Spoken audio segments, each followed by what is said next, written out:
জোটের রাজনীতি মূলত ভোটের কৌশল, যে কৌশলে ডান বাম মধ্যপন্থা আশ্রয় নেয় এক ছাতার নিচে। বিশ্লেষকরা বলছেন এখানে আদর্শ গৌণ আর মুখ্য হয়ে দেখা দেয় ভোটের হিসাব নিকাশ।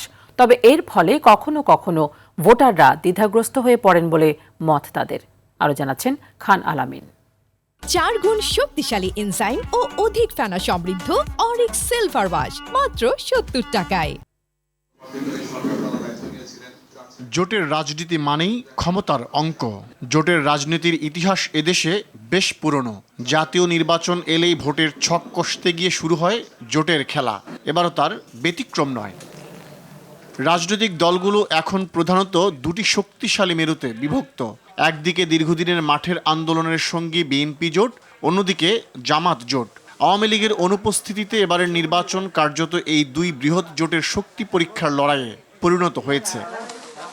বিএনপির নেতৃত্বাধীন জোটে যুক্ত হয়েছে মোট 9টি দল, যাদের মধ্যে রয়েছে নাগরিক ঐক্য, গণসংহতি আন্দোলন, গণ অধিকার পরিষদ, বিপ্লবী ওয়ার্কার্স পার্টি, বিজেপি, এনপিপি, জমিয়তে উলামায়ে ইসলাম বাংলাদেশ ও জমিয়তে উলামায়ে ইসলামের একাংশ। বিপরীতে জামাত ইসলামী, এনসিপি, ইসলামী আন্দোলন বাংলাদেশ, খেলাফত মজলিস, বাংলাদেশ খেলাফত মজলিস, বাংলাদেশ খেলাফত আন্দোলন, জাতীয় গণতান্ত্রিক পার্টি, বাংলাদেশ নেজামে ইসলাম পার্টি, বাংলাদেশ ডেভেলপমেন্ট পার্টি ও এলডিপি, এই 10 দল জোট হয়েছে শক্তির পরীক্ষা দিতে। দুই জোটের সম্মিলন ঘটেছে ডান বাম মধ্যপন্থার। বিশ্লেষকরা বলছেন নির্বাচনকে ঘিরে জোটের রাজনীতি আদর্শগত নয়, মূলত ভোটের কৌশল। যেহেতু আদর্শিক জায়গা থেকে তৈরি হচ্ছে না, ইতিমধ্যে কিছু ভালনারেবিলিটিও আমরা দেখতে পাচ্ছি যে বিভিন্ন জোটের মধ্যে আসন নিয়ে তাদের সমঝোতা হচ্ছে না, জোট ভেঙে যাওয়ার মতো সিচুয়েশন তৈরি হচ্ছে।